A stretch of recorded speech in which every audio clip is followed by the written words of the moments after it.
to drive a truck and learn. Привет, друзья! Меня зовут Андрей, и я представляю Go4CDL Truck Driving School, находящуюся в городе Рокленд, штат Калифорния, Сакраменто Эрия.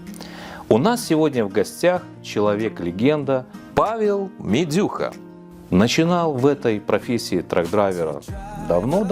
Многие из нас еще в то время, как говорят, под стол пешком ходили. Сегодня дядя Паша у нас в гостях, он любезно согласился прийти, поговорить, пообщаться, и мы зададим ему разные вопросы. Дядя Паша, рады вас видеть. Взаимно. Очень Спасибо рад. большое, что нашли время, что пришли к нам. С удовольствием, только насчет легенды немножко ты переборщил. Да. Тут у нас в Сакраменто каждый второй легенда. Я понимаю, что это ваша такая скромность, но я скажу честно, в то время, когда я попал в траковую индустрию и смотрел YouTube, то вы там с вашим каналом занимали одно из основных мест. Знаю от многих людей, которые пришли в эту профессию, что лично вы с вашим каналом оказали на них правильное такое позитивное воздействие. Ну, знаешь, как это, мне нравится, по-украински говорят, люблю, як до мене з повагою, люблю. Дядя Паша, сколько лет вы уже за рулем? В 1978 году я сдал на права, профессиональная категория, даже не помню, как она называлась, на грузовом без прицепа. Вот. Перед армией. До армии немножко поработал, а потом армия. Ну, а после армии уже сдал на категорию Е, это у нас называлось с прицепом. Ну и вот с тех пор, если так... Давно. Сколько это? Давно. Давно. В 1978 году вы только получили права, а я родился через год. О, видишь. Меня еще не было. Вы уже были с правами, меня еще не было. Да. Вы родились в Советском Союзе, правильно? Да. В Беларуси. И как вот это было, родиться в Советском Союзе? Ну, это лучше спросить было бы у моих родителей, как это было. Ну, наверное,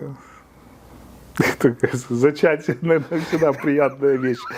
Но дело в том, что если брать материальный или, как правильно сказать, родился я вообще-то в христианской семье, поэтому трудности, конечно, были. То, что родился я, кажется, не зависело от государства, но уже дальнейшая жизнь, скажем, где-то мне было 1,5 года, когда отца посадили в тюрьму, потому что было сфабриковано дело, что он хотел меня принести в жертву. И 4 года он получил. То есть это было связано напрямую с верой? С верой, впрямую с верой, потому что в нашем маленьком городке вообще верующих практически не было, точнее было мало.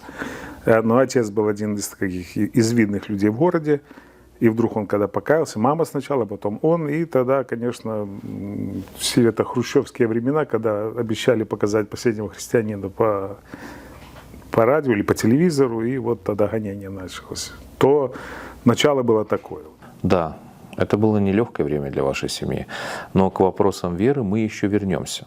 Я представляю Truck Driving School. Go4CDL — это наша Truck Driving School, где мы помогаем ребятам отучиться на трак-драйвера. И сейчас много критики тоже в адрес школ, потому что они есть разные. И опять же возникает вопрос, а сколько времени нормальному, адекватному человеку, вот по нормальной, адекватной программе нужно, чтобы все-таки отучиться? С высоты вашего полета, как это было у вас, как это происходит везде, что вы на это скажете? Ну, я считаю, что... Неделя? 2? 2? Не, 3 дня? Нет, я считаю, что как минимум должно быть 3 месяца. 3 месяца? Да. Но у нас было все по-другому немножко, потому что в Союзе это занимало, скажем, я СПТУ заканчивал 2 года. И плюс, когда у меня уже было удостоверение тракториста, машиниста, там профиля разного, тогда после этого я уже пошел учиться на водителя. И то у нас от военкомата было ускорено, это забрало 3 месяца. То 3 месяца мы занимались практически вождением и теорией. Угу. А здесь все по-другому поставлено. Здесь же водители не настраивают, что ему придется трак в дороге ремонтировать. Поэтому и учиться здесь очень долго как бы и нет смысла с одной стороны, а с другой стороны, я когда смотрю на подготовку современных водителей, они даже не знают, скажем, какой мотор у них. Да, вот для меня, вот, друзья мои, даже вот сын мой, он же по моим стопам пошел, уже 7 лет работает водителем. И я когда вот, бывает спрашиваю, а какой у тебя мотор? Вот откуда я знаю. А какого цвета? Зеленого. Ну, значит, Volvo. Понимаешь? А какие еще бывают? Так вот, и оказывается, только молодежному так. Оказывается, люди, которые в эту профессию пришли уже и не молодые, но они там никогда не работали, они в самом деле бывает, ездит человек на машине, и он не знает, какой у него двигатель. И я у него спрашиваю, какого цвета? Красный. Значит, Каменс. И еще одна деталь, я бы сказал, что сколько человека не учи, бывают люди, которые не расположены к этому, у него нет данных каких-то, понимаешь, можно и медведя научить ездить на мотоцикле или на мопеде, но он все равно проедет и упадет где-то. Так само и водители. Бывает, смотришь, вроде бы люди и с экспириентами, что они делают на тракстопах. Вот. Так получается, понимаешь? Потому что то, что там эти ребята вытворяют, это, и они же школу заканчивают. Ну, если реально подготовить водителя нормального, толкового, чтобы я... Вот смотри, у меня когда-то были траки. Я набирал водителей, я 3 месяца ездил с ним в тиме. Не из-за того, чтобы больше заработать. Я просто ездил, я учил человека. То, что он приходил ко мне с правами, сидел, для меня это ни о чем не говорило, понимаешь? Я еще должен был с ним 3 месяца до 3 отъездить, показать ему все нюансы. Даже я не выпускал их на дорогу до тех пор, пока они у меня не сдавали экзамены, не заказывали еду в ресторане. Угу. Он должен уметь заказать себе еду в ресторане. Меню читать, не только знаки дорожные, но еще уметь читать меню в ресторане.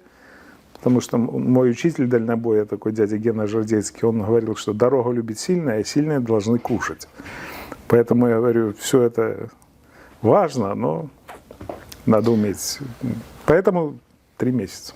Ну, 3 месяца, я, знаете, с вами соглашусь в том плане, что за 3 месяца в хорошей школе, при хорошей программе реально подготовить человека на вход комфортный в эту профессию. Да. Это реально. Но реальность на маркете такова, что между школами существует конкуренция. Кто-то кричит, 3 дня это и хватит. Я лично вот думаю, что 2 недели это минимальный срок. Минимальный срок для того, чтобы человеку подготовиться по тем критериям, которые выставила DMV для сдачи экзамена. Кстати, ребята, в комментариях напишите ваше собственное мнение. Вот вы как считаете, сколько времени адекватный, нормальный драйвер, будущий, должен отучиться в школе? И вот у меня был случай здесь у нас в школе недавно. Пришел парень, записался к нам, начал учиться. Через какое-то время он говорит, я передумал, какие-то личные трудности у меня возникли, не могу. Сделал cancel. Потом, оказывается, он поехал в какой-то другой штат, там отучился в какой-то школе, ускоренным методом. И самое, что меня удивило, в этой школе основная реклама, что мы на одной страничке, половина странички трак, половина странички трейлер, мы самое эффективно выучим вас для PTI. И вот буквально за неделю он там отучился, получил права, зашел к нам после этого, интересуясь, есть ли там какой-то рефанд, мы ему можем дать. И между делом поинтересовался, говорит, ребята, а можно я тут так вот сбоку, с краю, вам мешать не буду, посижу, подучу некоторые вещи. И знаете, я вот вспомнил, у меня учитель в ПТУ когда-то, давным-давно я учился в ПТУ, он говорил такую вещь, говорит, мы принимаем иногда дубов, выпускаем липу. Очень многие думают, что если сидел у тебя в руках, уже все открыто. Кстати, почему и такие законы сейчас насчет английского языка, это же не на ровном месте делается. Это на том, что люди, те же самые, имеющие CDL, но они даже не могли прочитать знаки, что, скажем, таблицу даже прочитать, что впереди. Кстати, мы говорили, как влияет на атмосферу, на аварийность, если человек не знает английского языка, не подготовлен. Очень, очень влияет, потому что последние эти аварии, когда человек не мог прочитать, что у него впереди авария и левая линия закрыта, как летел, так в толпу и кучу людей убил. Это один. Второй человек ехал на спуске в Денвере, помнишь, в Колорадо было, когда он на спуске пошел, там было escape ramp, а он даже и не знал, что это такое. Но многие люди и не учат, что такое escape ramp, для чего она нужна. Понимаешь, он так и полетел и загубил кучу людей.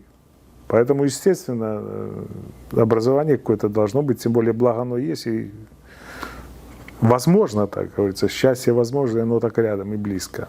Быть более-менее подготовленным. Хотя бы знать, как парс называется. Вот большое дело, кстати, и мне бывает, люди звонят и говорят: дядя Паш, у нас вот это сломалось, а как оно называется? Так я говорю, так, ну, вы же... А где ты учился? Где вы учились? Это ж, ну, как бы... Я маленький пример, скажем, у нас в компании Landstar, где я работал, и то там у нас было requalification, можно было по-новому квалификацию получить. Это через каждых 2 года ты должен был приехать, и то это забирало 2 дня. Это 2 дня, что я из-за руля вылез, я уже столько лет за рулем, и ты должен приехать и пройти securement класс опять по-новому. Поэтому это не то, что я пришел с улицы, не работает, а меня взяли из-за руля. Поэтому и то 2 дня забирает. А если человека с нуля просто прийти и за 2-3 дня, я считаю, это просто... Это нереально. Просто человеческий мозг, он не может объем информации такой сразу себя впитать. Это надо время. Я не могу говорить сроки какие-то, но это уже это недели, это не дни. 2-3 дня это ни о чем. В нашей школе мы адаптировали по максимуму, насколько возможно, в самый кратчайший срок, и меньше, чем 2 недели не выходит. Я просто не верю в то, что меньше, чем 2 недели человека можно более-менее подготовить для этой профессии, для того, чтобы он сдал экзамен и как-то более-менее комфортно зашел в индустрию. У нас, когда приходит новый студент, у нас проходит специальный курс, может занять 1-2 дня, где мы рассматриваем, что вообще такое Department of Transportation, Federal Motor Carrier Safety Administration, как работает воздушная система в траке, в трейлере. Spring Brake Chamber уже убрали, уже новым драйверам его учить не надо. Но я все равно не могу с моего профессионального опыта согласиться, что драйвер это может не знать. Он должен это знать. Но у меня стоит на столе Brake Chamber. Мы четко разбираем, что там у него внутри, как он работает, а зачем эти кнопки. Люди выходят, они даже не понимают разницу между синим и красным шлангом, как подключается на трейлер. И мы стараемся с нашей стороны, вот 2 недели, которые у нас есть, минимальное время, дать ребятам максимум знаний, которое им на дороге может понадобиться. И хотя даже уже сейчас отменили 90-градусную парковку, и уже на экзаменах в DMV ее делать не надо. А это же жизненный маневр. Ну как это так? Профессиональный драйвер будет где-то там заезжать задним ходом, и он 90-градусный даже ни ухом, ни рылом. Мы даем нашим ребятам, нашим студентам возможность попрактиковать просто for sake, ради того, чтобы они в свою профессию, когда зайдут, у них хоть какая-то база была. Они выезжают в город, выезжают у нас на фривей, проводят время в городе вместе с нашими инструкторами. Стараемся дать максимум, возможно, 2 недели, наверное, это меньше никак не может быть. У нас даже есть специальное видео, как проезжать Wait Station, что тебя могут спросить, какие есть варианты, к чему быть готовым, как выглядит Inspection Report. Вот линия за линией разобраться, чтобы человек знал и понимал, чем он будет завтра заниматься. Ему дадут бумажку, он просто ее ставит в карман и даже не проверил, что у него там буква Y, его поставили out of service. Он поставил, ему сказали, you're good to go. Он думает, что он может ехать, он выходит, садится за руль и поехал. И полицейский смотрит на это, догоняет его уже там где-то через 2 майла на машине и совсем по-другому с ним разговаривает. Yep. И там начинается, моя компания меня не научила, еще что-то. Компания, да, но а ты сам принимаешь решение, куда ты идешь. Конечно, ребят, если вы идете на 3-дневную школу, вы должны понимать, что Последствия могут быть не самые такие веселые. Да, вообще, слушай, трехдневно, я помню, хотел получить здесь, получил права на мотоцикл, на Харлене своем, за 3 дня заняло мне. 3 дня, чтобы получить лайсенс на мотоцикл. То есть, чтобы вот фигурки, чтобы выучить? Да, мы полностью тренировались 1 день. Сначала какие-то бумажные нам читали, все как правильно, как контрстиринг сделать, как все вещи практически. Потом выходим на ярд, каждого по Харлею дают, и мы проехались. 2-й день, и потом на 3-й день мы только сдавали уже, правда, на мотоцикл. Представляешь, на 2 колеса, а здесь на 18 колес, как бы, знаешь, и... Да, ну... Всему остальному научит жизнь, но мы хотя бы хотим дать правильный старт. Да, а жизнь она научит, а жизнь она накажет. Так пусть она накажет. Мы хотим пропетлять между струйками, но не всегда получается. Как говорится, не в каждом моменте можно пробовать петлять, потому что бывает напетляешь так, что себе на проблему. Это как бы... Да, безопасность, скоростя огромные, трафик жестче и жестче становится с каждым годом, дороги хуже и хуже, поэтому и подготовка должна быть лучше и лучше. Такое мне кажется. Потому что работы меньше не станет, я считаю, что хватит работать здесь всем. Кстати, насчет английского языка я тоже думаю, здесь же просто нужно заставить себя, заставить, опять-таки не лениться, заставить выучить каких-то там 150-200 слов. Тем более, если у вас в школе есть видео.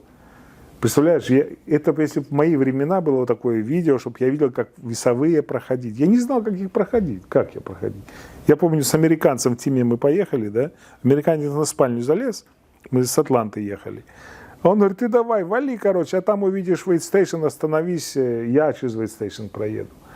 Я думаю, понял, что мне говорил, какая вейтстейшн. Да я знал там лево, право, там, basic как бы у меня был, но не профессиональный basic. Я, как дорвался, я прямым ходом от Атланты и до Сан-Питтсбурга туда, аж во Флориду, припер мимо всех скейлов. Останавливаюсь, говорю, все, приехали, Санкт-Петербург уже, как бы, он как вскочил, бедный, бегает, что думаю, что он такой не в себе, а вейтстейшн, я же тебе говорил, вейтстейшн, а что, я смотрел, что люди заезжают, а что они туда заезжают?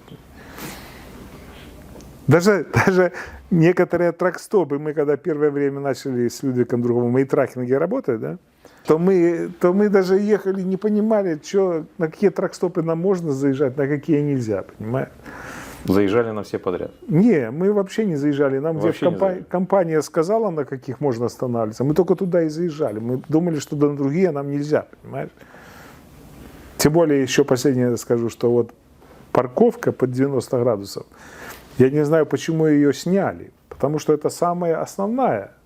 Скажем, все тракстопы, такие как Pilot, Flange, Loves, все дела, у них все парковки под 90 градусов. Это только Петра делает и те, иногда у них делают по диагонали, заезжаешь легко. Я не знаю, какие там мозги такое придумывают, чтобы на тракстопе взять по 90 градусов парковку.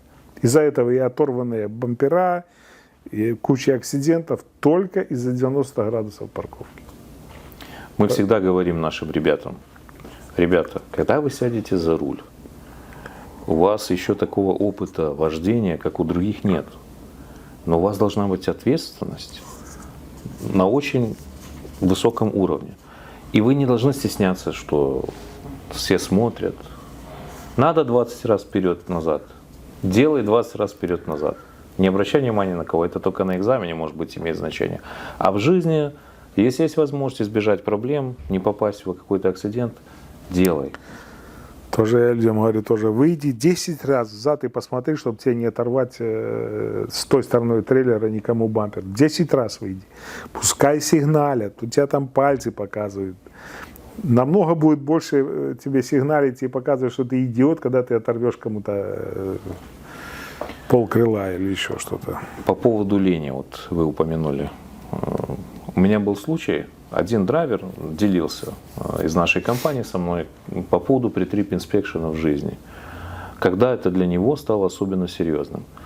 Где-то он один раз припарковался на каком-то тракстапе, пошел по своим делам, пришел, сел за руль и собрался выезжать. Сразу так завести и поехать.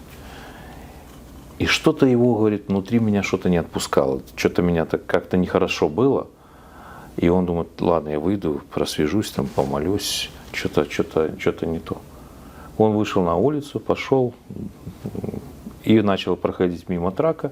И смотрит, у него сзади, под хвостом, получилось так, что солнышко светило с одной стороны, и под хвостом трейлера он колеса отодвинул в эту сторону, там приличное пространство образовалось, тенечек, приезжал какой-то бомж и просто взял и улегся туда, в это пространство. И он говорит, если бы я не вышел и не увидел, что у меня там человек лежит, я бы этим бампером на трейлере потянул бы его и, может быть, даже убил бы. Там были бордюрчики, там, говорит, я бы, может быть, даже убил бы его. Говорит, вся жизнь за секунды пролетела. Он накричал на него, выгнал оттуда, говорит, накричал на него, но сел за руль, говорит, холодный пот вытирал со лба. Что сейчас у меня жизнь могла поменяться на до и после, только из-за того, что я мог просто завести трак и просто поехать вперед, без того, чтобы обойти и посмотреть. К сожалению, я знаю другие случаи, где ребята не делали вот таких вот вещей, отработанных до автоматизма, и попадали в нехорошие ситуации. Как я еще многим советую тоже из своего личного опыта, когда даже пустой едешь, трейлер, особенно когда у тебя рифер или драйвен, обязательно закрывать его на замок. Потому что, почему? Я это знал, что американцы, очень многие, кто с экспериментом, всегда пустой трейлер закрывают на замок. Пока случай не случился в Пенсильвании, на Ристерии, чувак утром встает, а у него в драйвене покойник лежит. Покойник. Труп. Кто-то ночью приехал, скинули, закрыли, представляешь, а он потом что-то, не знаю, что ему решил открыть. Факт того, что открыл трейлер, а у него там покойник лежит в трейлере. Ну и все. Это целый день испорчен, понимаешь? Это же криминал, инвестигейшн, туда-сюда. Поэтому я и своему юноше говорю тоже, не ленись, закрой. Все, на всякий случай. И из-за таких маленьких нюансов очень много мы спасаемся от больших проблем. Такие мелочи, но они очень много помогают. У вас ваш личный стандарт, как вы себя ведете, все, вы его все время держите, не даете себе поблажек, а сегодня я не буду делать притрип, а там все нормально. Или все-таки стараетесь держать это постоянство? Не, ну притрип как? Ну, у меня такой, можно сказать, мой притрип сокращенный, знаешь, как бы. Что я делаю всегда, мой притрип утренний. Для меня главное, чтобы все колеса были целые. Я выхожу, визуальный осмотр сразу иду, смотрю. Обязательно колеса простучу, потому что если колесо спущенное, поедешь, оно выстрелит другое. Делает. Потом по трейлеру колеса. И плюс еще я нюхаю. Если у тебя сальник где-то потек наступится, ты сразу услышишь запах. Если у тебя запах услышался, все, тогда я уже более внимательно смотрю там фонарик, смотрю, что у меня. А еще больше я всем советую, когда идешь и смотришь на брызговики, знаешь. Если у тебя на брызговике смотришь масло, и там хоть капелька висит, это первый признак, что у тебя сальник потек на этой ступице. И ты уже знаешь, что это. Поэтому как бы, ну вот это у меня как рутина, как зубы почистить, как что я должен обойти вокруг, обстучать колеса. Так что, ребята, полезная рутина, берите себе на заметку и никогда от нее не отступайте. Да, она иногда вам целый день спасает, потому что сколько раз было, встаешь, у меня одно колесо пустое. Все. Неприятно, да, ну, надо вытянуть жгут этот, затянуть, накачать, дела. А поехал бы дальше, 2 колеса потерял бы. Поэтому все из мелочей. Вся наша жизнь состоит из мелочей. Мы рассчитываем на большие подвиги, но вся жизнь из мелочей. Так устроена жизнь. Вот смотри, я тебе скажу, я заканчивал тоже американскую трак-драйвер скул. Сначала, когда я приехал, то вообще сидела не было. Я с советскими правами еще в рейс первый поехал, в 89-м. Это из-за вас закон ввели, что права? Нет, я думаю, не из-за меня, но тогда каждый штат имел свои отдельные права. Скажем, ты потерял права в Калифорнии, переехал в Неваду, сдал в Неваде и лупишь по всей Америке на невадских. Потерял в Неваде, там у людей был целый там арсенал прав почти чуть ли не со всех штатов, потому что не было центрального одного CDL. В 90-м году стал CDL. На что люди должны обращать внимание, когда они выбирают школу, куда нужно пойти учиться? На мой взгляд, нюанс у всех один. Люди приезжают новые, языка нету, денег нету в основном, хочется зарабатывать сразу и много. И первый взгляд людей чисто шкурный, я понимаю, что первый удар идет на то, что где супер дешево. А там, говорит, а там по жизни я уже научусь, и так, и так, и так. Тем более действует реклама такая. Кто-то где-то отучился, говорит, давай вперед, и все. А что там дальше будет, люди внимания не обращают. Раз. Второе, очень огромный фактор, что, как я говорил, финансово, скажем, не каждый человек, тот, кто же здесь уже пожил, имеет какие-то кредиты, имеет какой-то доход какой-то, уже он может какие-то деньги собрать, отложить и заплатить. А если человеку, прибывшему с нуля, ну, ему сложно как бы собрать сумму довольно-таки дорогую. Поэтому люди ведутся больше всего на цена. Так все-таки, вот лично нам нужно быть хорошими или дешевыми? Ну, это тоже выбор такой, знаешь, между молотом и наковальней, понимаешь? Будешь сильно хороший, останешься хороший для себя, понимаешь? И не дешевым. Здесь кто публика, на что ориентирована сама школа, понимаешь? Если она ориентирована только, скажем, на наших людей, на свежеприбывших, то мы же знаем ментальность нашего человека. Кстати, вот ты сказал, что вы даете не только просто сдать, а вот это вот, что хотя бы первые навыки какие-то, чтобы человек понимал, что такое вообще тормозная камера. Brake chamber. Да, не только что, когда ты PTI делаешь и там вспоминаешь brake chamber, а не представляешь, как она вообще, что она делает, понимаешь? И хотя бы даже показать человеку, где генератор на моторе находится, это уже большое дело, знаешь, потому что люди бывают и не знают, где он вообще находится и для чего он служит. Ну, опять-таки, если человек заинтересован чем-то, он будет платить деньги за образование какое-то, чтобы что-то узнать. Ну, а бывает... Здесь, опять-таки, если человек идет, ему эта профессия нравится, он по-другому к этому и относится. Если человек идет, просто у него безысходность, ему надо как-то вот... Сегодня на траке, завтра забор где-то устанавливали, послезавтра сантехником. Поэтому у людей такое отношение, да. Какой все-таки самый большой позитив лично для вас в этой профессии, в этой работе? Самая позитивная сама работа для меня лично. У нас есть такое общество людей, у которых вместо крови солярка течет. Поэтому они меня понимают. Само движение, оно вселяет в меня позитив и оптимизм. То есть вы не видели бы, не смогли бы работать в офисе за столом? Нет. За компьютером, нет? Нет. Ваши дети? Хотя можно было бы уже что-то, если при желании можно было бы что-то, чем-то себя занять. Но не, понимаете, вся проблема, здесь две категории людей есть. Есть люди идут в профессию водителя, я бы сказал, дальнобойщика, да, потому что водителей много, многие работают каждый день, домой приходят, это одна категория людей. Так как мы говорим больше о дальнобое, то это уже другая стихия, другой склад людей. То же самое, как, скажем, люди в море уходят на полгода, на 3 месяца, и я иногда думаю, как так можно, что их тянет? Это песни разные там про море, да, кажется, море, гладь, вода, там с ума сойти можно. А эти ребята говорят про дальнобой, говорят, с ума можно сойти, дорога, все про Каждому дорогу. свое? Каждому свое. Поэтому, скажем, для меня, дальнобой это как состояние моей души, мне она нравится, я уже больше 40 лет, и я не знаю, может, я ненормальный какой-то, но так, она мне нравится.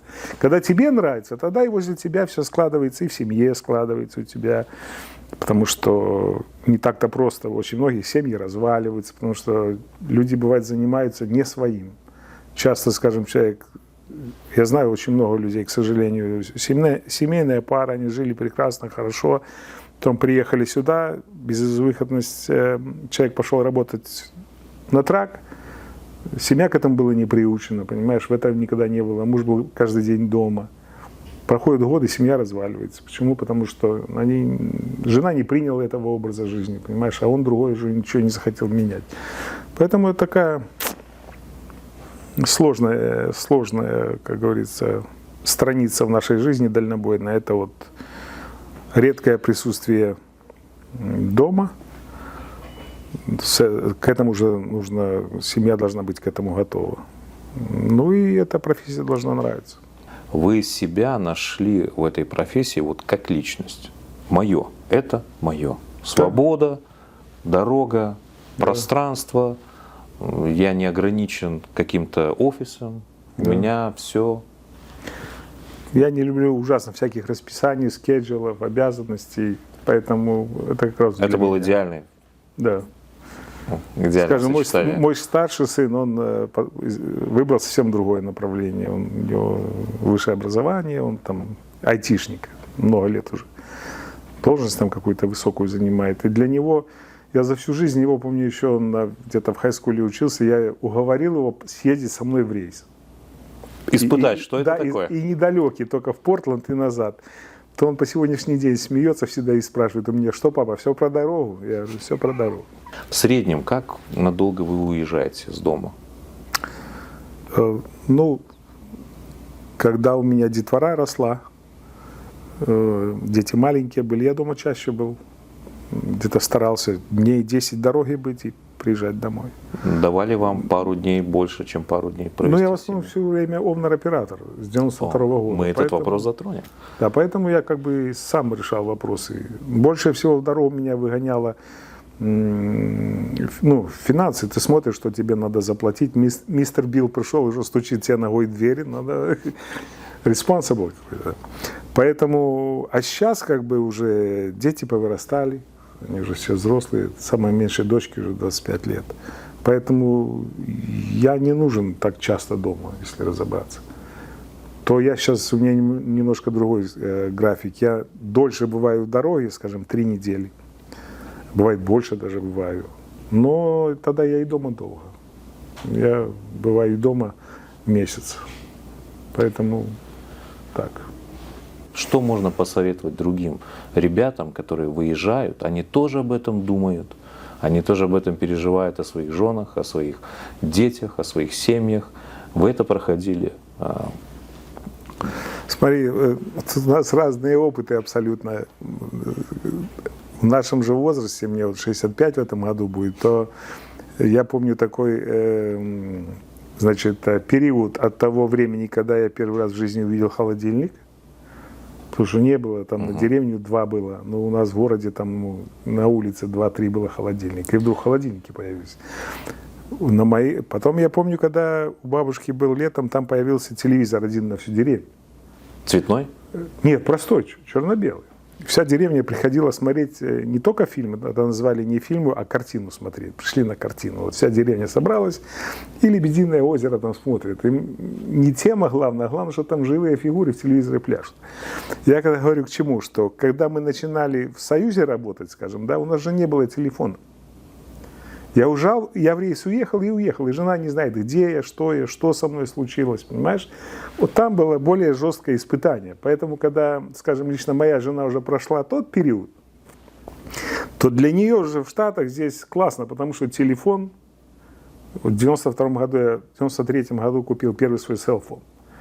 Это уже, во-первых, телефон в доме стоял, телефоны на тракстопах, я уже каждый день мог позвонить, сказать, чтобы она не волновалась. Потом пошли селфоны, а сейчас вообще FaceTime пошел, да? Сейчас вообще не чувствуется, что тебя не было дома. Так лучше часто FaceTime, Viber со своими родственниками, близкими. Помогает это? Конечно, помогает. Потом приезжаешь из рейса и не о чем говорить. Кажется, что ты все время дома был. Всех видел, все знал. По телефону указания дал, воспитал, наказал, там, как хочешь, в угол поставил. Понимаешь, сейчас намного... Технологии дают возможность улучшить некоторые вещи вот в этом плане. Безусловно. Безусловно. Ты как бы ментально не разорван семьей, потому что ты видишь. То есть, Ты ребята, видишь, слышишь. ребята, если у вас есть хорошие отношения с современными технологиями, старайтесь, вот как дядя Паша говорит, в первую очередь используйте их как бенефит для вашей семьи. Общайтесь, общайтесь, общайтесь. Дети прекрасно. Оно же не зря говорят, тем реже встречи, тем крепче дружба. Понимаешь, с детьми у меня, я рад, у меня сложились такие дружеские отношения. Они мне все трое, они мне как друзья, и дочка тоже. Они уважают меня за мою профессию всегда. Скажем, ну, Даник старший, он не любил со мной кататься. Вот Дима второй, то он мне каждое лето это полностью со мной в дороге, в траке. Они со мной и на Аляске, и где только не побывали.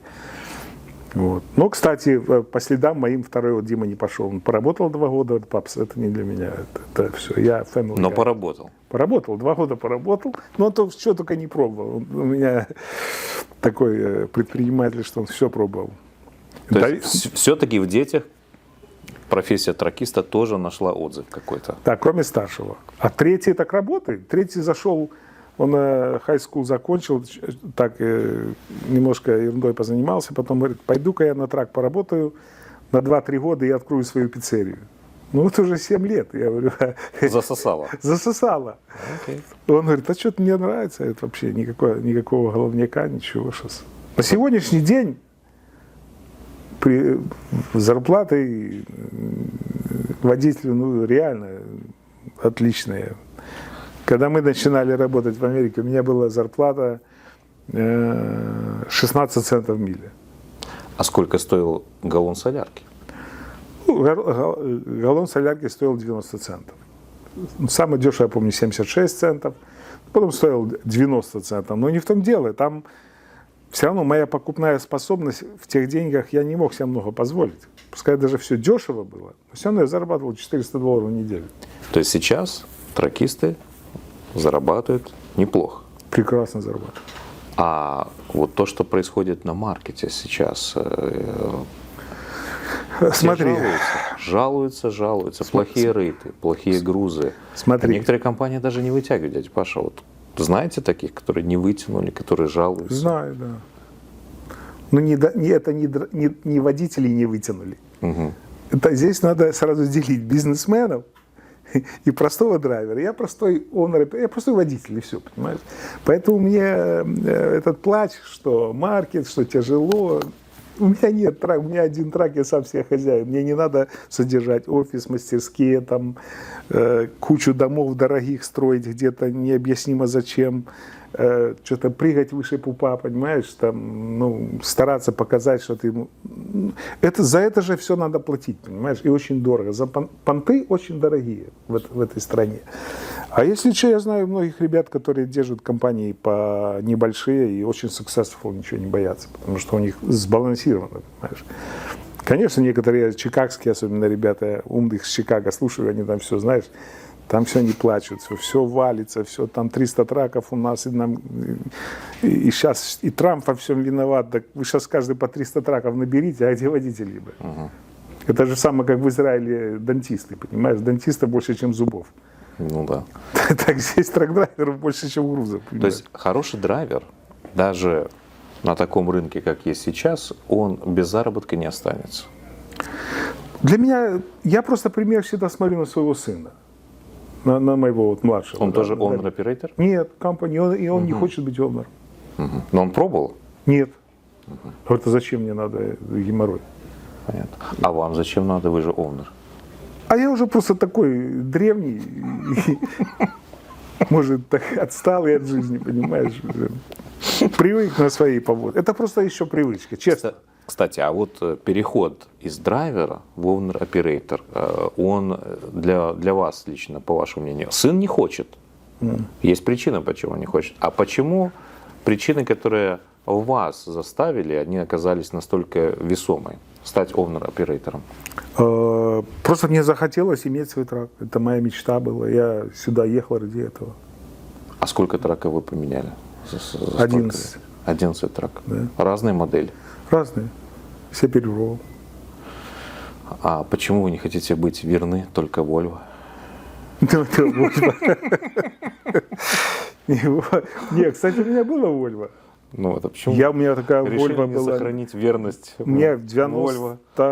в 95-м году я купил себе Volvo новую, навороченную, Special Order сделал, и раскраска, и CD Changer внутри стоял, по тем временам дикость такая редкая, все дела. Ну, и больше я Полный фарш, как говорят. полный фарш. Ну, я ничего не имею против Volvo. Ну, просто это не моя машина, и все. А против кого имеете? Какая? Не против Вот. кого. Я со всеми дружу.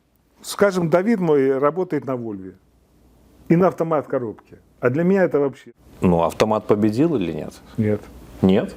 Автомат это для... Ладно, не буду в эфире. Это не в эфире. Дядя Паша, ну, для вас, может быть, автомат вопрос решенный. Но если смотреть в масштабе бизнеса, когда у вас компания, когда к вам приходят ребята, у которых нет опыта, Я согласен. Поэтому я говорю, мы абсолютно... Вот те, кто в бизнесе, вот у них эти слезы все, там бизнес то идет у них, то не идет, то накрывается, то маркет у них вперед, то назад. Я живу в другом мире. У меня маркет как шел в одну сторону, так и идет, понимаешь? Все идет к концу, понимаешь? все идет к концу. Да, у меня когда-то все закончится. Вот и все. Конечно, скажем, сейчас очень много женщин на дороге. И для женщины намного проще, я считаю, автомат. Но это, естественно, это женская коробка. Плюс сейчас и мужиков... Вырежем, женская коробка. Ну, для женщин, да. Да. Да, тем более, сейчас половина и мужчин ничем не отличаются. Понимаешь, им тоже давай автомат. Кстати, мой сын говорит, папс, ты отстал, ты абсолютно отстал. Хотя он сдавал на 18-й коробке, как у меня, я его научил был на 18-й. И он ездит на автомате. Ездит на автомате. Окей. И говорит, а сейчас же мечтает на стык, опять на механику. А он говорит, да, папс, я все-таки понял, что мужчина должен ехать на механике. Но он повзрослел, все выучил. Не, здесь чисто практические вещи, понимаешь? Если вы работаете в локале где-то, вам надо толкаться в трафиках постоянно, дергаться там. Не обращайте внимания, что я там, так знаешь, это полушутя. Я ничего не имею против автомата коробок. Каждая вещь, она хороша для своей ситуации. Почему? Потому что трафики, где ты дергаешься там, или ты постоянно по хорошей дороге ездишь. Естественно, автомат, он просто едет отдыхать. Но если вы работаете над чем-то, скажем, тяжелое таскаете, или пересеченная местность, или, скажем, Аляска, или где-то снега, где нужно раскачать машину, намного лучше механика, безусловно. Вы, как водитель, прекрасно знаете, что вы должны ехать по времени, которое ограничивает логбук, электронный логбук. Да. Теперь он на всех траках, у всех должен присутствовать. И вот я слышу такие вещи, краем уха, что маркет плохой, надо как-то выживать. И очень многие компании ходят такие слухи, что крутят логбуки. То есть переделывают то время, которое по закону переделать нельзя. Ходят такие слухи. Ходят такие слухи. Прокомментируйте. Ну ты сам сказал, что ходят такие слухи. Прокомментируем слухи. Ой. Ну, что я хочу сказать. Чтобы люди не придумали ограничивать человека, человеческий гений придумает, как от всего этого освободиться. И благодаря вот этим введениям электронным настолько стало еще легче освобождаться от законов, понимаешь, если так сказать по-большому. Я за то, конечно, чтобы человек... Во-первых, я считаю так, я с одним DOT-шником разговаривал. DOT-шники — это Department of Transportation, те ребята, которые тракистов проверяют, останавливают на дорогах, на весовых и смотрят, все ли у них в порядке. Да, и за мою жизнь много я с кем встречался, и Highway Patrol, и все дела, и у них, вот, у нормальных, и не говорю такие, которые тоже вчера только с академии выскочили, и они же такие, знаешь, за все хватаются. Горячие такие, все еще пока. Кровь горячая, ну, это ладно. Это самое, и вот они говорят, что, говорят, многие говорят в нашем понимании, что если ты профессионал, то ты сам должен знать, когда тебе отдыхать, когда тебе ехать. Вот почему кто-то сидит в Вашингтоне, который траки видел только из окна самолета или на фотографиях, регулирует вашу жизнь. Понимаешь, скажем, как ты отдохнешь, если ты на 34 часа остановился где-нибудь посреди Небраски? Ну и коровы вокруг ходят. Что ты будешь 34 часа им хвосты там крутить?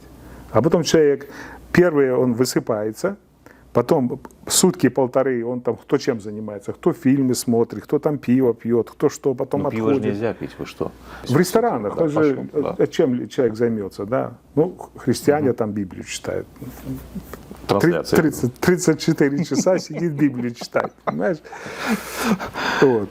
А потом выезжает уставший. Понимаешь, о чем они говорят? Все, очень много акцидентов происходит после рестарта. Понимаешь? Просто этого никто не афиширует. Человек за 34 часа он выезжает уже все измотанный, потому что он отдыхал первые 24 часа, а остальное он просто мучился и ждал, когда можно ехать. Поэтому, естественно, законы соблюдать надо. Ну вот. Но слухи ходят. Слухи ходят, да. Ну, Да.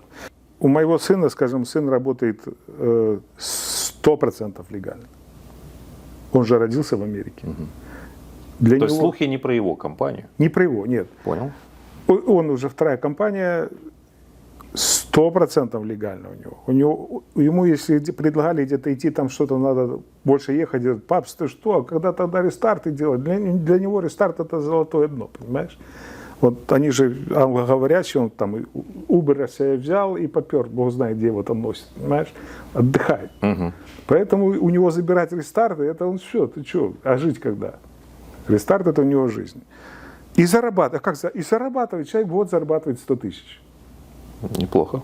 Нормально? Неплохо. Нормально. Очень неплохо. Вот и все. Вот и весь ответ. Можно легально работать и зарабатывать хорошие деньги. Наверное, все-таки тоже имеет смысл, что многие упускают из вида, балансировка расходов. Потому что если ты купил Lamborghini, то, конечно, тебе не хватать не будет ни на что и никогда не важно, сколько ты зарабатываешь. Надо не хватать, надо быть попроще, понимаешь, что наши многие на траке ездят, а думают, что он хирург, понимаешь. Это Взял одну машину, вторую, дом и подороже. все, знаешь, что и в основном же, вот ты обрати внимание, в основном страшно людям, и люди жалуются, те, которые вошли в бизнес последних 6, 7, 8 лет. Это когда маркет был перегрет, когда деньги платили просто невероятные. Я тогда пробовал, говорил, что, ребята, не покупайте ни траков за 250 тысяч, ни жизнь свою не разгоняйте под счет будущих доходов, потому что расходы разгоните, а доходы могут не прийти. Потому И что произошло. у меня это было. У вас это было? В моей жизни это было на заре туманности моей юной, понимаешь, когда я только приехал сюда. Я же решил тоже, приехал в Америку, да все уж, я же в Америке, давай надо раскручивать мою жизнь в счет будущих доходов. А нам же еще сказали, американцы все боятся, а мы классные пацаны, смелые, давай бери. Ну и давай бери. Понахватался кредитов, всего дела, расходы взяли и не пришли вовремя. А пришел мистер Билл. И все. То есть тоже прошли такое время, Прошел, когда я жесткая прошел. реальность. Да, я банкротство прошел, Chapter 7, я все себя сбросил. Выровнялся. Слава Урок. Богу, эта страна дает тебе шанс, понимаешь? Осознать, выйти и понять, кто ты есть. Я Чвакджав. То есть моя вот уровень мой вот такой. Ламборджини На потом. на потом, на пенсии. Понимаешь? Отлично. То есть важно правильно балансировать свои доходы Да, с расходами. очень. Обычная житейская Очень, мудрость. очень. Вся проблема наша, даже да, я никакой не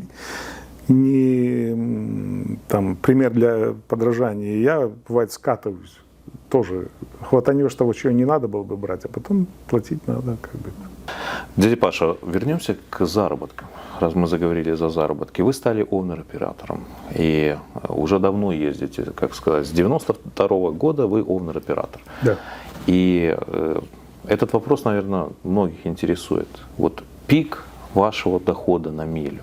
Вот сколько вы за свою карьеру, где был тот трип, та поездка, на которой вы заработали такие деньги на милю, если можете поделиться цифрами. Вот Вот было такое? Что такие- за цифра? Их много таких хороших Самую моментов было. максимальную. Вытащите из памяти самую максимальную. Ну, самое максимальное было $25 за милю. $25 за милю. А миль-то сколько накрутили? Миль немного мы делали, но рейд хороший был в итоге. Расстояние было где-то 200 миль.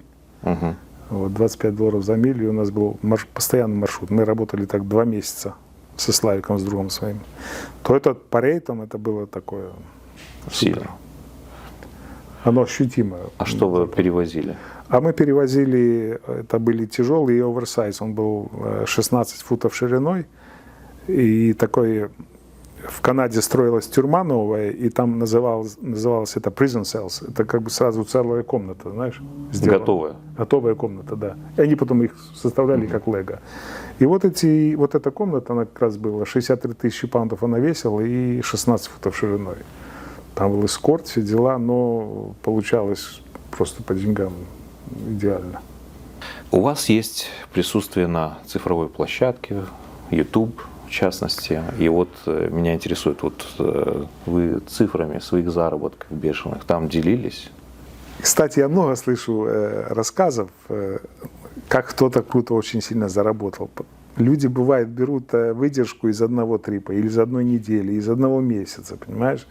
И потом передают это, ну сейчас же на ютуберов очень много, и потом они как-то начинают рассказывать такие цифры. Я иногда сам смотрю, думаю, господи ты мой, где ж мне так пристроиться, такие деньги зарабатывать? Думаю, вроде я что-то понимаю, знаю в этом бизнесе. Поэтому бывает месяц удачный, месяц неудачный, но все равно надо все приводить к среднему знаменателю. И надо понимать, что, скажем, если человек на драйвене просто работает и стрейт-лоуды возит, он не может никак много зарабатывать. Если люди на LTL работают, естественно, заработок будет выше. И чем выше заработок, он всегда чем-то обеспечен. Это или больше пикапов, драпов ты делаешь, или как на степдеках, на heavy hold, что мы возим, это будет oversize, или overhigh, или overweight. Естественно, за это дороже платится. Поэтому, чтобы больше заработать, надо больше, скажем, помучиться. Вы ведете свой YouTube-канал. Выставили сколько роликов за все время, не помните так? Ой, 1467 сегодня. 1467 роликов. Есть постоянство, есть история. А сколько подписчиков? Подписчиков немного у меня, 76 тысяч, да, 76 700. Ну и такой нескромный вопрос. И сколько ваш канал генерирует? Генерирует денег, да, генерирует мне Нас всех интересует, дядя Паша, 70 тысяч подписчиков, 1400 есть постоянство. Дядя Паша, честно скажи нам по чесноку, вот сколько приносит? В пределах где-то $120 в месяц. Бывало больше. Бывало больше, когда подписчиков было меньше, но расценки у Ютуба другие были. Там было, самое большое у меня было в месяц $460. Потом, когда вот ты правильно говорил, человек, что Россия, когда закрыла YouTube, ну это было недавно, как бы, да, то там немножко упало, меньше стало. Но в основном все равно последних несколько лет оно так, да, как говорится, чисто финансовой заинтересованности в этом нету, потому что это надо работать, чтобы это надо рекламы делать, это надо. Я не умею делать рекламы, я не делаю. Я если делаю, то я делаю, никаких денег не беру ни с кого никогда. Другим блогерам помогаю, там репощу ребят часто. Просто делаю, как вот делаю. У меня нет финансовой заинтересованности в этом канале. У вас есть несколько таких самых популярных роликов. Один из них набрал где-то около 586 тысяч просмотров. Замена колес, что-то с этим связано. И два где-то в среднем по 450 тысяч про Аляску. Путешествие на Аляску. Вы уже сказали, что у вас не было заинтересованности, нет заинтересованности, но все-таки, может быть, как-то вы заметили, что мир поменялся сейчас.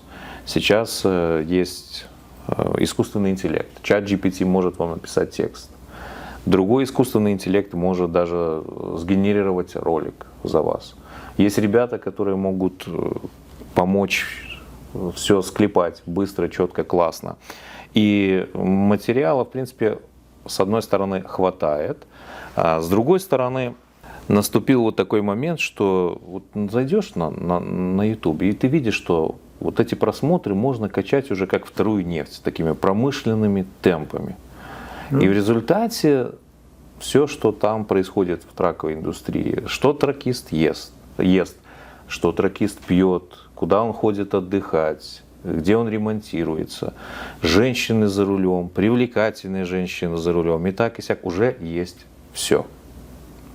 И вдобавок это все постоянно подогревается волной какого-то хайпа. Английский язык. О, всех там, вы слышали, там арестовали, там уже догнали, там не догнали.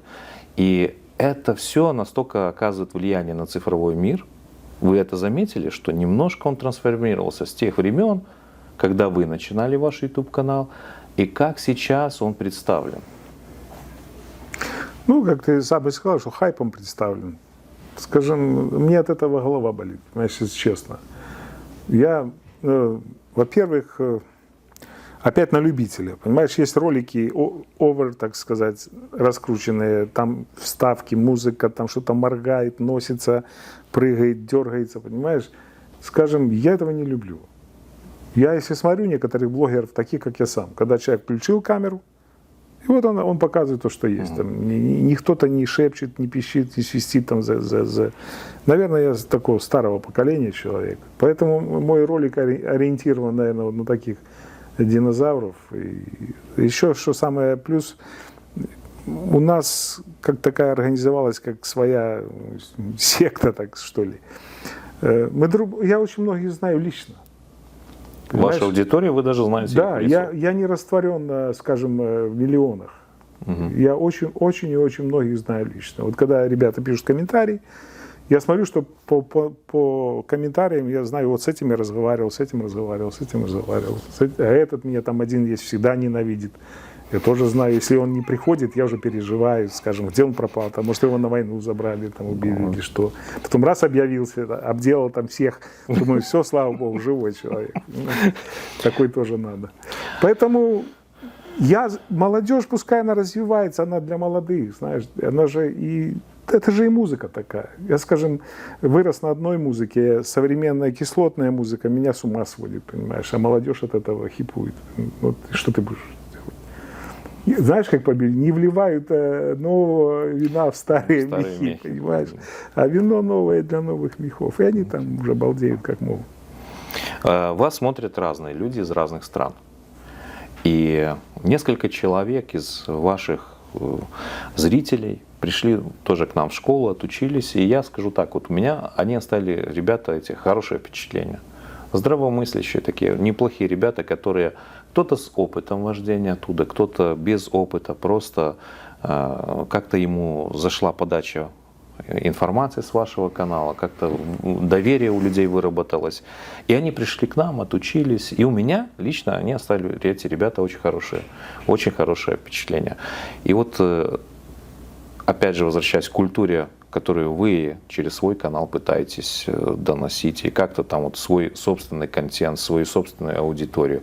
Вот для вас лично что все-таки имеет значение? У вас там есть и работа, в то же самое время вы там смотрите и читаете Библию, Слово Божие, и это у вас происходит постоянно. Вот в чем смысл? В чем смысл? Ну, как бы ни странно звучало, но мне хочется людям напомнить, что мы люди, и мы за все отвечаем. Что вот каждый бы человек понял, что, скажем, возьмем ту пресловутая война Украины, скажем, и России, да, хотя политические вопросы уже не трогаю, как раньше, но я людям пытаюсь объяснить и одним, и другим, что убивают вас не великие мира сего. Вы, люди простые, работники, убиваете друг друга. Перестаньте убивать друг друга. Вот мозги включите, да? Вот ладно, одни там более виноваты, другие менее виноваты. Но когда человек поймет, что не поддаваться на провокации на разные, мы люди. Я вот пытаюсь это людям донести и воскресными программами, и вообще вот стараюсь показать людям, что мы люди, вот мы люди, помочь человеку, не оставить его в беде, не держать фигу там в кармане, да, вот Быть человеком. С этой войной, с потоками мигрантов, я знаю, что многие ребята, которые вас смотрели, они попали по программам сюда. Лично вы участвовали в судьбе ваших зрителей каким-то образом для того, чтобы им помочь? Да, участвовал, когда я... Раньше, когда не было программы U4U, то я подписывался поручителем. Тогда были ребята из Украины, из России, из Казахстана. Они были в Мексике, и нужен был поручитель, чтобы их пустили сюда. Я подписывался без разбора и за тех, и за тех. Потом, когда была программа U4U, то я подписался тоже за людей, которые жили в моем доме. Сергей даже учился у вас, ты знаешь, да, мне 1,5 года. Да. Серега, привет. Ты должен смотреть передачу. Вот. Как мог, так участвовал. Может, где-то я и не... Может, где-то что-то и больше сделать. Ну, сколько вот так вот, просто для понимания цифры, вот за скольких людей вы вписались, вот, подписались, вписались, вот, on the top of your head. Просто с потолка. Как поручителем, я где-то около сотни. Там я немного, у нас есть дядя Ваня такой, вот этот, из Сол церкви, там очень много, он молодец за многих. А мне так получилось, что я подписывался, ребята мне писали, просили, а потом так оказалось, что ребята, которым я помог, они мой телефон и мое имя уже отдавали своим друзьям без моего разрешения, даже было такое, как бы мне уже звонили из тюрьмы, где ребят брали, знаешь, и уже спрашивали, вот такие. Они говорят, мы вас знаем. Ну, честно скажу, не каждый способен подписываться за человека, которого не знает. Это все-таки такой момент непростой. Ну, ты знаешь, у меня были такие случаи, что я и не подписался, даже у меня люди просили, я не подписался. Как-то, может, внутренняя чуйка какая-то есть. Но мне просто, знаешь, что было интересно? Один случай был такой. Обычно, когда ребята звонят, я с ними разговариваю, говорят, мы смотрим ваш канал, туда-сюда, как бы располагают к себе, да, купляют этим. Ну ладно, я подписываюсь. Ну там подписался, там позвонил, сказал и все. Вот. А один раз было мне, одни люди тоже говорят, подпишитесь за нас спонсором. Требования. Требования, да. Не просьба, а требования. Не поручителем, а спонсором. Ага. Я говорю, ребята, я не могу за вас подписаться спонсором. Это совсем другая статья. Это, во-первых, я уже подписан, а во-вторых, это мне надо предоставить и доход, и таксовые свои документы, все дела, и полностью за вас отвечать, все дела. Я говорю, если хотите, я за вас подпишусь поручителем. Вас все равно, вас впустят. Потому что это было года 3-4 назад. Нет, нам только надо. Ну, тогда, сори. Ну, с этой войной много между людьми конфликтных ситуаций возникает, и в комментариях тоже, я не буду просто задавать вам этот вопрос, вы уже на своем канале эту тему освещали, ваши личные отношения на то, как вы на эти события смотрите. Хочу просто спросить, вот есть много негатива, есть люди, которые приходят в комментарии с одной только целью нагадить. Вот я даже смотрел некоторые комментарии в ваших роликах, я просто не мог понять смысл человека, зачем он эти вещи говорит, к чему. Просто создавать негатив. Вот вы лично, как верующий человек, вы как к этому относитесь? Вы прощаете их, вы спокойно относитесь или все-таки стараетесь вычислить их по IP? Знаешь что? Я, кстати, скажу, что благодарю YouTube, что YouTube меня немножко научил терпению. Какие-то люди, может, пользоваться YouTube от меня, поимели, но YouTube мне очень помог со своими, сказать, нервами, вот, которые, чтобы никого, потому что первое, я там что-то отвечал, там тоже сопли размазывал свои, там кричал, что я не такой, как вы меня там представляете. Но мой сын, который старший мой, он, в принципе, меня и заставил, я не собирался никогда YouTube открывать, это он мне открыл все дела, камеру, давай, папс, говори. Я говорю, что говорить? Давай говори, у тебя получится, говори. То есть он был вашим продюсером? Он моим продюсером, он меня заставил, прям, потому что что-то им нравилось, когда я с ними беседую, говорит, тебе нормально. Ну и когда начали комментарии идти, знаешь, Я такой разочарован такой был. Что ж такое? Я ж такой классный человек, обо мне так Я пишут. так хорошо плохо. стараюсь. Вы не знаете, какой я классный, понимаете? Даник, мой старший, говорит: папа, не читай комментарии. Ты, говорит, ты что, комментарии читаешь? Я говорю: ну как, конечно, ты не читай комментарии, это же YouTube. Тебе будет там обделывать с ног до головы. Не реагируй, это нормально, это должно больше всего этого быть. Я как-то так первое время мучился, а сейчас я абсолютно спокоен. Я только смотрю, если этот человек начинает моих подписчиков других унижать, тогда я такого человека баню. А вообще-то я забанил немного, наверное, человек 20-30 и все. А если чисто меня, да я всегда так отношусь, что каждый человек выносит из своего сокровища то, что у него есть.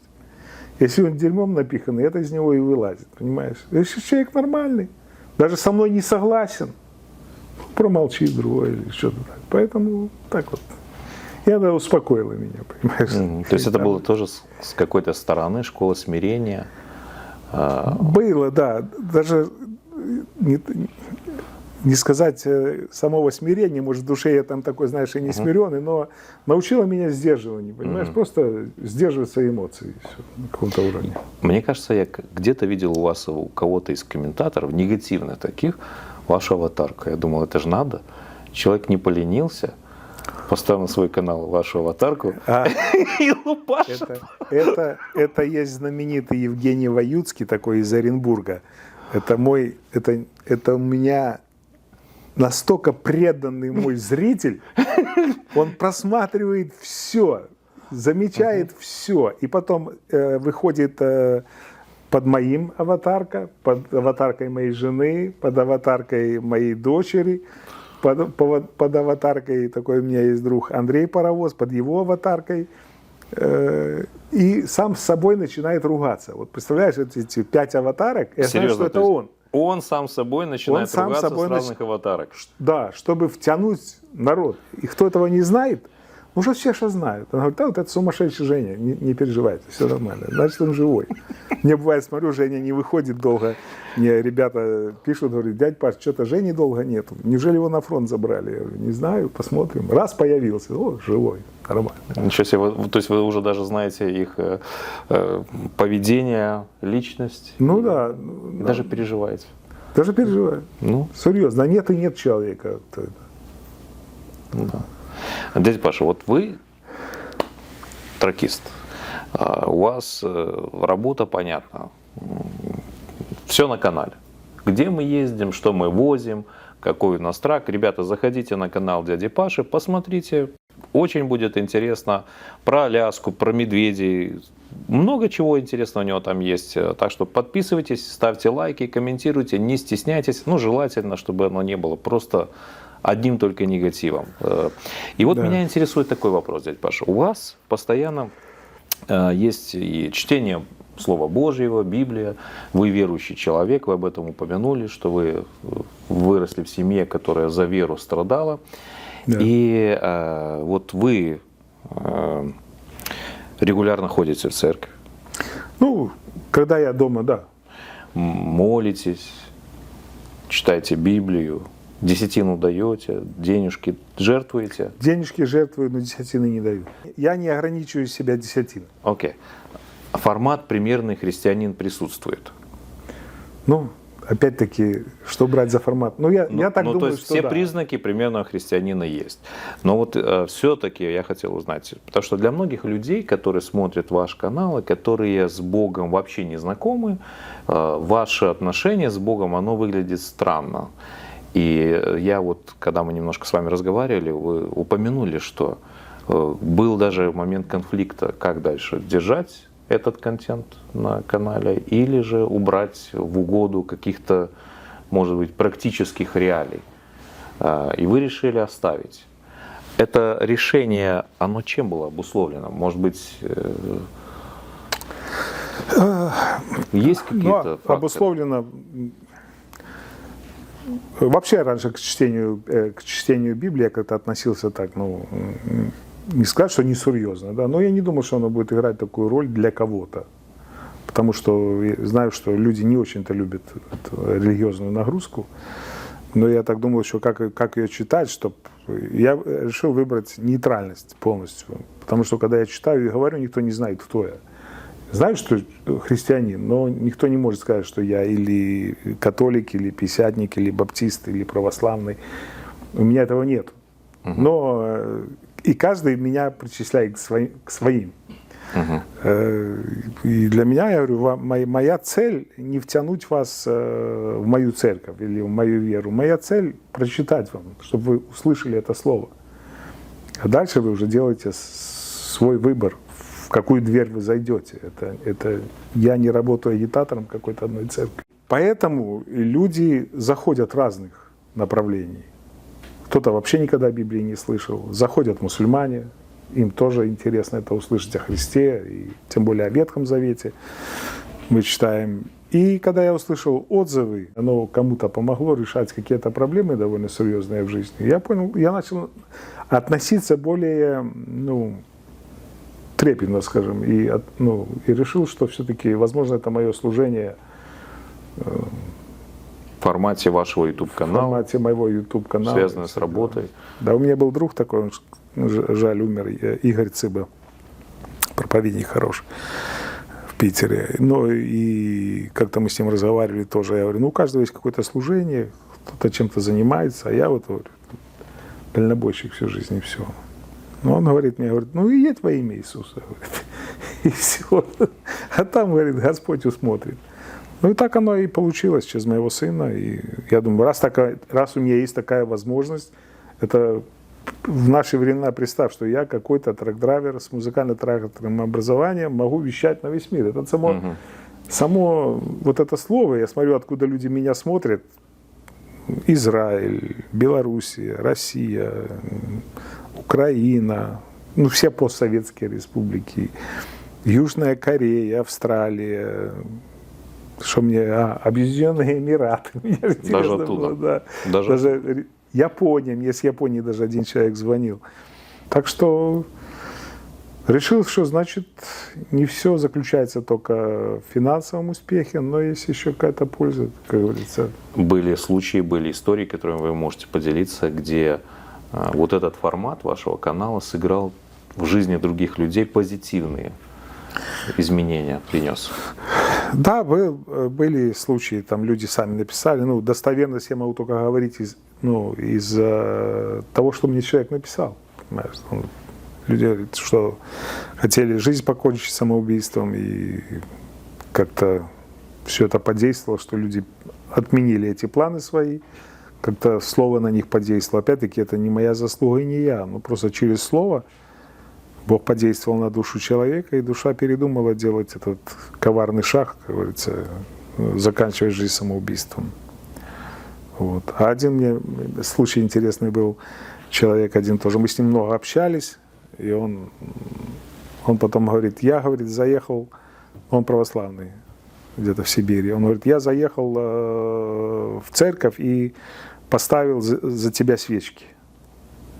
Говорит, только я говорю, что-то интересно, я в церковь зашел, говорит, у них нету, говорит, ни икон, ни образов, ни свечек нету.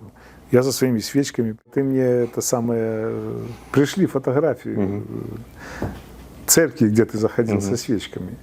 Он мне прислал фотографию, наш огромный дом Евангелия где-то в Сибири. Серьезно? И человек, не зная, зашел к нашим братьям. Молодцы братья, что сориентировались. Он говорит, я хочу поставить свечки, вот у меня человек есть туда-сюда. Они, говорят, так удивились сначала, а потом, можете здесь поставить. Вот я зажег свечки, и все. Я, кстати, очень благодарен братьям, что они проявили такую, мудрость, не оттолкнули, да, пожалуйста, поставьте свечки. Такие случаи интересные бывают. Это интересно. То есть вы свое призвание видите не только в том, чтобы, как вы сказали, зарабатывать деньги, ездить, показывать Аляску, природу, но тоже, чтобы у людей была возможность как-то сблизиться с Богом и свою жизнь поменять. Ты знаешь, я бы даже не сказал, что это призвание. Если бы оно было призвание... Или ответственность? Вот это, скорее всего, ответственность. Ответственность. Что, если, знаешь, как вот ты стоишь на светофоре, там красный свет, нельзя идти, а человек пробует идти, то его, знаешь, тормознуть чуть-чуть, подожди немножко. Вот из этого. Как бы.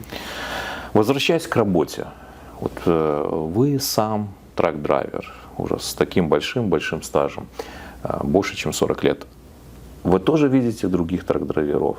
Вы знаете, как можно описать хорошего драйвера. И тоже вы знаете, как можно описать не очень хорошего драйвера. Вот если бы вам нужно было садить за руль вашего трака человека, тракиста, такого же, как и вы, вот какой он должен быть, что он должен знать, что он должен уметь, к чему он должен быть готов. У нас люди интересуются, они тоже хотят узнать, вот я получу права, а завтра пойду работать в какую-то компанию, как там будет, что там будет. И, честно сказать, у нас на ориентейшене, когда мы здесь проводим ориентейшн, я всегда вот эту мысль пытаюсь донести до взрослых людей. Ребят, вы взрослые люди, вас уже переделать очень сложно. Но, тем не менее, вы заходите в эту профессию, новую для вас в этой стране. Пожалуйста, поставьте себе один стандарт и никогда от него не отходите. Неважно, в какой компании вы будете работать, всегда свою работу делайте хорошо. Неважно, какой вам трак дадут, новый, старый, обойдите, проверьте его, проинспектируйте элементы. Это ваш личный профессиональный стандарт, который вас будет на автомате выводить и какие-то ситуации даже предотвращать. Не идите на плохие там какие-то примеры, это можно не делать. Старайтесь этот стандарт закрепить и никогда в жизни от него не отступать. И взрослые люди воспринимают это по-разному. Кто-то смотрит на это как, это просто уши нам полощешь, мы там сами разберемся, тракисты, мы взрослые люди. Но вот ваше личное мнение, каким должен быть хороший драйвер и к чему он должен быть готов, что он должен быть способен показать, вот поделитесь. Ой, тут столько определений можно надумать. И, с другой стороны, здесь такая комплекс всех позитивов должен присутствовать. А что выделить? Хотя бы мне кажется, для меня водитель, как для меня, должен быть ответственный и не лентяй. Для меня, скажем, не важно, будешь ты часто стекла мыть или нет в машине, или у тебя в кабине там бардак, грязь и все дела. Для меня это не так важно было интересовало. Но мне ответственность. Скажем, понятие такое, что ты appointment, хочешь, не хочешь, нужно. Вот обязанность, ответственность. Вторая, почему не быть еще лень? Очень много ребята гибнут, не то что гибнут, но попадают в огромные проблемы от простой человеческой лени. Лень какая? Выйти, обойти лишний трак, постучать по колесам. Самое, PTI много изучает, но никто же его практически не делает, PTI. Но проблема лень? Проблема лень.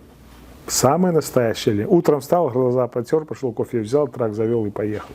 Я из своего юношу постоянно... Мы когда в дороге встречаемся, я обхожу сам, делаю PTI, по колесам стучу, вызову, иди сюда, смотри, какие колеса. Ты PTI делал? Да, пап, сделал туда-сюда. Я уже вижу, что не делал, понимаешь? Открой трейлер, понимаешь? Трейлер открыл, я говорю, почему не повешенный груз не закреплен, не затянут? Тебе лень было? Тебе же просто было лень. А тебе, кстати, у Давида, он говорит, меня, говорит, раз так жизнь научила, что я понял, что лениться нельзя. Я говорю, я же тебе говорил. А как было? А, говорит, было, что вез, он груз какой-то, по-моему, эти пиво в таких бочках, таких небольших. Кеги. Угу. И он говорит, я не знал, что там такой вес будет, такой прямо на пивоварню, такой подъем вообще. И все это пошло взад. И чудом не выломало все, понимаешь, дверь. Поэтому говорю, ты же не знаешь, что тебя в дороге ждет. Не ленись. Вот это вот ответственность. И чтобы был не лентяй. А остальное уже Добирается. Добирается, да. Уже если ты не лентяй, то ты и резину проверишь, и... Ну, честно скажу, вот просто поделюсь с вами. Ответственность и не быть ленивым – это важные вещи, которые в комбинации, в принципе, решают очень многие вопросы. Я не видел ни разу у ответственного и не ленивого человека грязный трак. Везде ты это заметишь. Как человек документы приносит, сдает, как человек в рейс выезжает. Не так, что звонит тебе в 2 часа ночи, я выехал с ярда и не заметил, что у меня цепей нету. Так что, ребята, когда вы будете приходить учиться, начинать работать, старайтесь, чтобы уровень ответственности, он был правильным. Ну и, понятное дело, лениться не надо. Это не та профессия, которая терпит ленивых. Ленивые люди рано или поздно попадают в серьезные проблемы. И самое плохое, да. И самое плохое, что эти проблемы бьют не только по ним, но они могут ударить по другим людям. Аварии, разные клеймы с грузами. У вас были какие-то вещи на вашей памяти, вот, которыми вы можете поделиться из разряда там, ну, страшилки?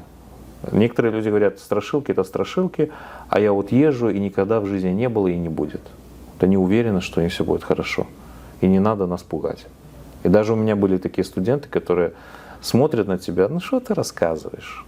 Они не сталкивались с этим, они воспринимают это просто как страшилки, которые я им рассказываю, что лучше ночью одеть сейфти-жилетку, когда где-то там ходишь, лучше еще какие-то вещи делать. Для них это лапша на уши.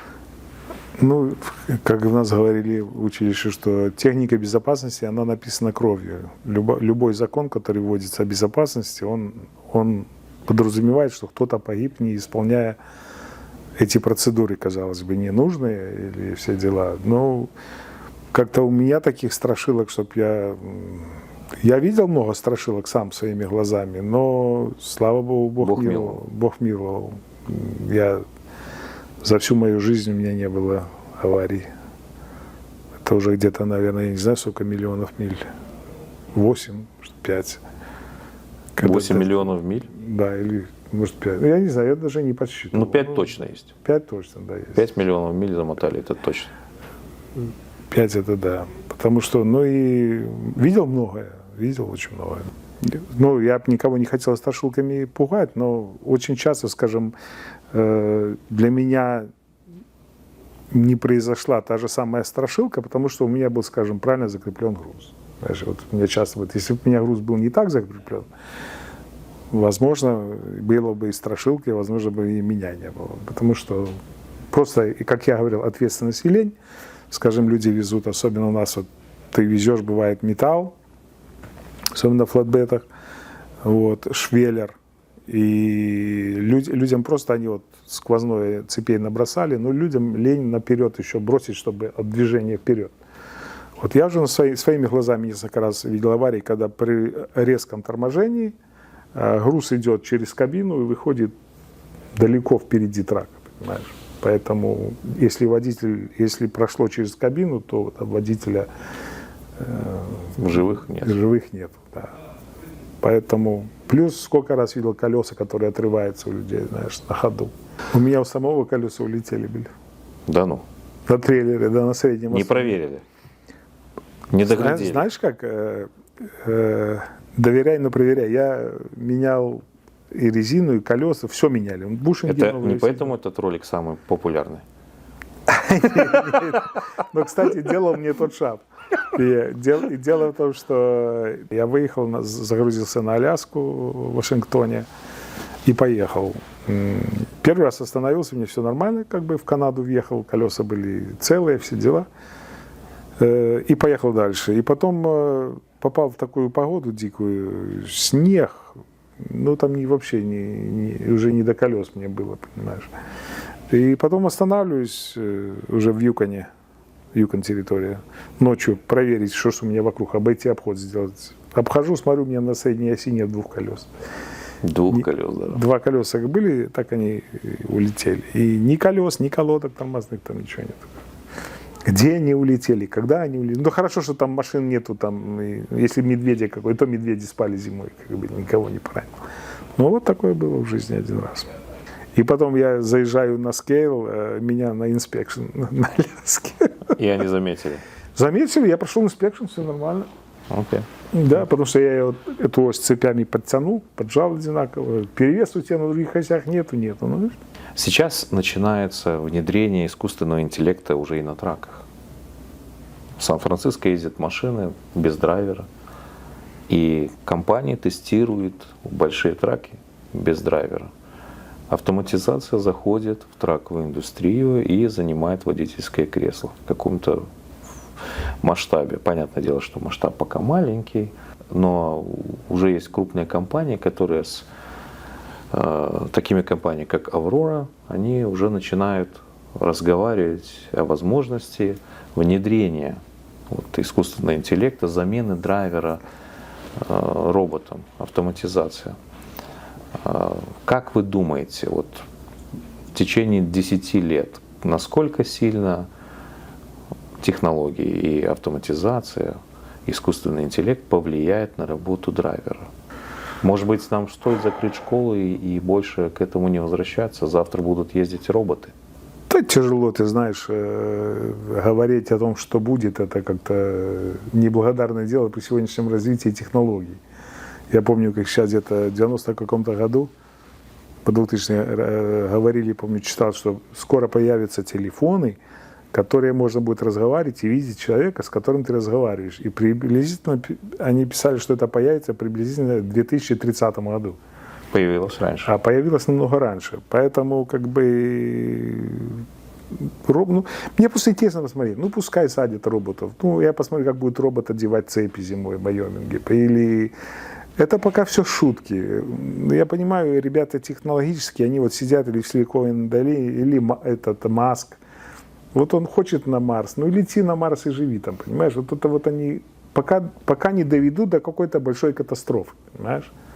Потому что я так понимаю, что наш мир развивается по спирали. Развитие происходило, народ сам себя уничтожал, опять люди начинали делать за нуля то же самое, понимаешь? Так и здесь. Я не верю в эти... Я понимаю, что мой старший, он же этот айтишник, знаешь, там все project manager большой фирмы. Я говорю, слушай, ваши эти GPT, или какие они оторваны от жизни, как вы сами, понимаешь? Но у вас нету креатива, понимаешь? Вы только она это может работать на обработке информации, которая уже заложена. А если возможности реальность пощупать, как она есть у них. Говорю, а реально мы задуем любой этот ваш, где-то фольгу подложим, где-то маслом помажем, и оно откажется работать, понимаешь? Все равно человеческий разум, он будет всегда, Бог создал это, креатив у человека, создать того, чего еще не было никогда, понимаешь? Не на базе информации что-то там слепить. То же самое насчет этих роботов. Будут ездить, они сейчас ездят между вэргаузами где-то, понимаешь? Ну, я думаю, со временем, может, для них отдельную полосу построят где-то какую-то, чтобы они никому не мешали. Но я думаю, что пока нехватка водителей, и она будет продолжаться людям. Работа не настолько. А в чем проблема нехватки водителей? Столько народа наехало, столько людей. Я где-то даже читал такую статистику, что людей с правами в 3 раза, с коммерческими правами сидело в 3 раза больше, чем самих траков. И при этом якобы есть разговоры о нехватке водителей. Потому что люди уходят. Очень большая текучесть. Понимаешь? Зачем, вот скажем, если в Макдональдсе там платят $20 в час или где-то, да? А тебе надо человек, который не любит, ненавидит дорогу, ну что у него сидел есть? Но ему не надо, он эту работу ненавидит. Поэтому и реально, если тебе эта работа не нравится, ну ты же как... Куда? Твоя жизнь, прожигаешь в траке свою жизнь, сидишь, ничего не видишь, и еще те, когда с зарплатами взъерошивают твои деньги. Это же потерянная жизнь. Она недоплата, я бы сказал, недоплата водителям создает вот такой ажиотаж, что люди приходят, ходят. Так все-таки есть недоплата, или же все-таки они, драйвера, хорошо зарабатывают? Ну, относительно чего? Относительно, все познается относительно чего-то. Сравнение, понимаешь? Если возьмешь успешного айтишника какого-нибудь, да, 300 тысяч в год Да, зарплата. 300 тысяч в год. Ну, пускай даже 150 тысяч в год, да, начинаю. 150 тысяч в год. И он сидит себе вот в кондиционере, вечером джим, там это то, он живет жизнью. А драйверу за эти деньги, если работа еще не нравится, надо ехать потом на каких-то скейлах останавливаться, выслушивать этих идиотских идиотишников, которые вообще тупее тупых бывают, понимаешь? Бывают профессионалы своего дела, а бывают реальные идиоты, понимаешь? Тебе совсем это надо, ладно, ты профессию эту любишь, ну, ты это как бы, ладно, все, выехал, фу, пошел. А другой человек не может это терпеть. Как вы все это терпите? Дороги разбиты, особенно на последнее время. Дороги все разбитые, понимаешь? Ужасно. Так, скажем, Калифорния она на лет 40 опоздала с развитием магистралей. Что это такое? 2 полосы, пятерка, она забитая полностью бампер-ту-бампер до Лос-Анджелеса. Давно должно быть уже тут 6 полос. Все эти деньги, ну это политические уже аспекты, ладно. Все равно минусов, как говорится, немало. Я как говорю, если тебе это не нравится, Если это не твое. то ты будешь нажимать только на минусы. Да. Есть же и плюсы, и минусы в любой вещи. Это же как люди живут. Если живут муж с женой, и он ее любит, он ее больше любит за плюсы. А если он уже начинает ее ненавидеть, он увидит только минусы. Да. Вот и все. Ну да, в принципе, люди замуж выходят и женятся не на идеальных, а на отбалансированных. А на балансированных. А уже если что-то ломается в жизни и начинает, сколько мне тоже бывает, иногда приходится быть там попечителем семейным, знаешь, я говорю, ну тебя же никто не заставлял на ней жениться, нет, ну она была такая, а что вот этого не видел, она не обращала внимания, но сейчас вот оно, все, букет полный. Терпеть надо уже как-то, уже плюсы искать. Вот, дядя Паша, вы человек верующий, вы упомянули, что и душепопечителем, и все. Вот я скажу так, один из плюсов работы трак-драйвера, лично для меня таких духовных плюсов, это возможность молитвы в любое время, когда хочешь, как хочешь. Вот я на своей работе не могу спокойно сесть и начать вслух молиться. У меня другие процессы. У тракистов, в принципе, времени такого за рулем, когда они могут просто поставить телефон в сторону, сконцентрироваться на дороге и начинать думать о каких-то духовных вещах и начинать даже молиться о себе, о своей семье, о грузе, понятное дело, о других людях. Еще какие-то вспоминать вещи. Это один из таких, наверное, плюсов духовных, которых в других работах, в других профессиях нет. Домой приходишь уже уставший, выжатый, и уже ты весь такой, а на работе ты этим заниматься не можешь. Понятное дело. Это отмазка. Понимаешь, отмазка. Не прокатило, моя отмазка не прокатила. На любой работе можно найти и не найти. Я тебе скажу, вот сейчас у меня последний рейс, я еду, у меня чек-эджин горит и дирейт загорается. Понимаешь, какая молитва? Ремонт нужен. Я благословенно проклял всех инженеров, которые придумали эти сенсоры всякие, понимаешь?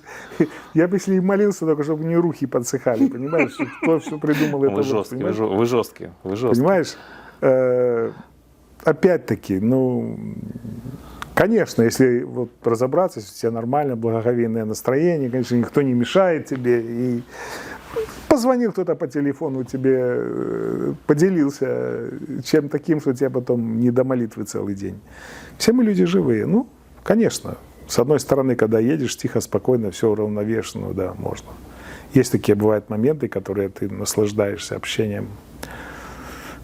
Ну да, я это не говорю высокопарно, как знаешь, многие говорят, вот я ищу Бога, я приблизился. Да. Я говорю, ты мимо его не пройди, понимаешь? Потому что иногда у людей спрашивают, ты чем занимаешься по жизни? Почему это вот? Ну, я говорю, мне не до этого, я хочу ближе быть к Богу. Так я всегда говорю, мимо его не пройди, только так будешь близко, что и мимо пройдешь. Бог же, опять-таки, вот насчет молитвы, скажем. Моя мама, она была молитвенница. Она могла молиться вот днями. Там, ее, вот молитва, это ее был как смысл жизни, молитва, да. Уже я бы, если захотел бы, я не могу это повторить. У меня нету этого, понимаешь?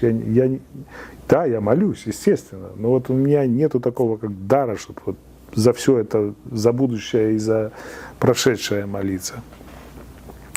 Поэтому мы люди настолько разные, что это во всем люди. Вся проблема, что власть придержащая, как в миру, как в церквях, везде нас хотят ограничить. Нас всегда хотят по гребенке, понимаешь? Носки только черного цвета, белые нельзя, понимаешь? Там это то. Не может так быть.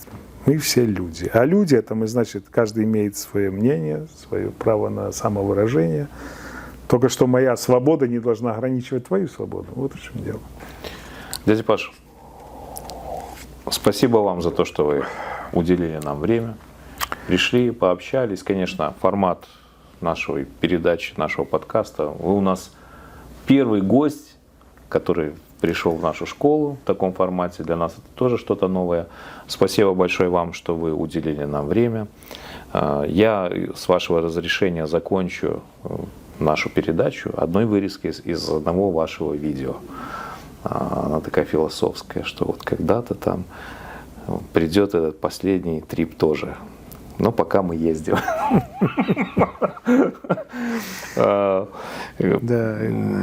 Говорят, трак-драйвер никогда не умирает. Просто в один день его загрузят. В один день его загрузят, да. Если вы хотите что-то пожелать нашим зрителям, сказать что-то такое, скажите, пожелайте.